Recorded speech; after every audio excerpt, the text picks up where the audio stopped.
তাইওয়ানের আবহাওয়া কর্তৃপক্ষ জানিয়েছে, টাইফুন ক্রাথন প্রধান বন্দর শহর কাওশিউমে উপকূল অতিক্রম করেছে, যার ফলে দেশের দক্ষিণ ও দক্ষিণ-পূর্বে ভারী বৃষ্টিপাত ও বন্যার সৃষ্টি হয়েছে।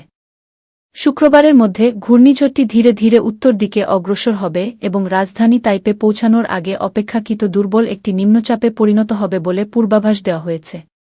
ক্রাথন আঘাত হানার আগে কাওশিউংয়ের বাসিন্দাদের বিপর্যয়কর বাতাস থেকে নিরাপদ থাকার জন্য সতর্ক করা হয়েছিল।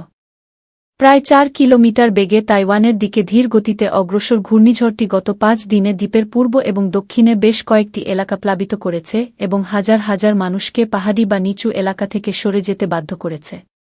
২ দিনের জন্য দ্বীপের চারপাশে স্কুল ও সরকারি অফিস বন্ধ রাখার পাশাপাশি সমস্ত অভ্যন্তরীণ ফ্লাইটও বাতিল করা হয়েছে।